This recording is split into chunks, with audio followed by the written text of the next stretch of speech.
Hello friends, आज इस video में हम देवगुरु बृहस्पति की कथा सुनेंगे। देवगुरु बृहस्पति को बुद्धि और शिक्षा का कारक माना जाता है। गुरुवार को बृहस्पति देव की पूजा करने से धन, विद्या, मान सम्मान, प्रतिष्ठा और कई अन्य मनोवांछित फल की प्राप्ति होती है। धार्मिक ग्रंथों के अनुसार गुरुवार को भगवान बृहस्पति की पूजा का विधान है। गुरुवार के दिन व्रत और कथा सुनने से घर परिवार में सुख समृद्धि बनी रहती है। गुरुवार के दिन पीले पुष्पों का प्रयोग करना चाहिए। भोजन भी चने की दाल का होना चाहिए और नमक नहीं खाना चाहिए। पूजन के पश्चात कथा सुननी चाहिए। इस तरह के व्रत करने से बृहस्पति जी अति प्रसन्न होते हैं।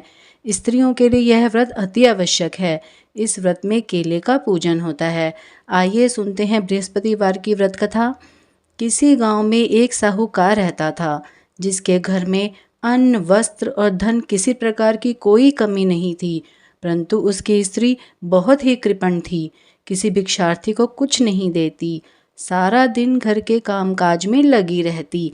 एक समय साधु महात्मा बृहस्पतिवार के दिन उसके द्वार पर आए और भिक्षा की याचना की। वह स्त्री उस समय घर के आंगन को लीप रही थी।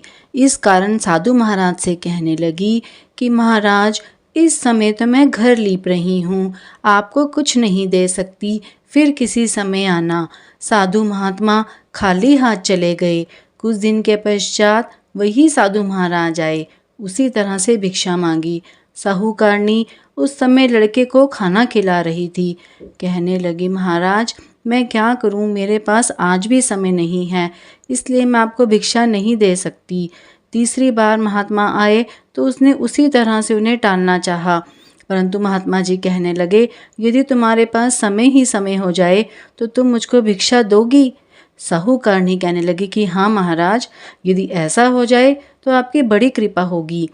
साधु महात्मा जी कहने लगे, अच्छा, मैं एक उपाय बताता हूँ। तुम बृहस्पतिवार के दिन चढ़ने पर उठो और सारे घर में झाड़ू लगाकर कूड़ा एक कोने में जमा करके रख दो। घर में चौका इत्यादि मत लगाओ। फिर स्नान आदि करके सब घर वालों से कह दो उस दिन सब हजामत अवश्य बनवाएं। रसोई बनाकर चूल्हे के पीछे रखा करो, सामने कभी न रखो।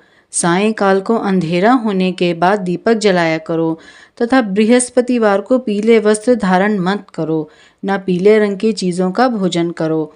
यदि ऐसा करोगी तो तुमको घर का कोई काम करना ही नहीं पड़ेगा। साहूकारनी ने ऐसा ही किया।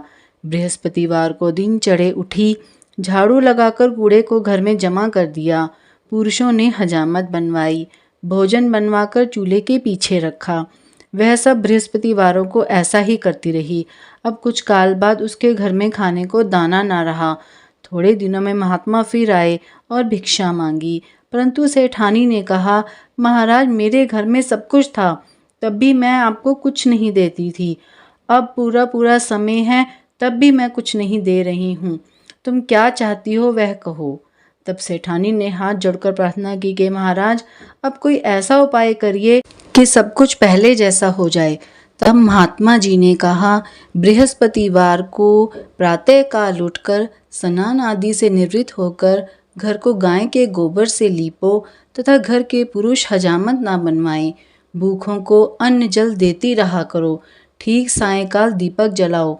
यदि ऐसा करोगी तो तुम्हारी सब मनोकामनाएं भगवान बृहस्पति जी की कृपा से पूर्ण होंगी।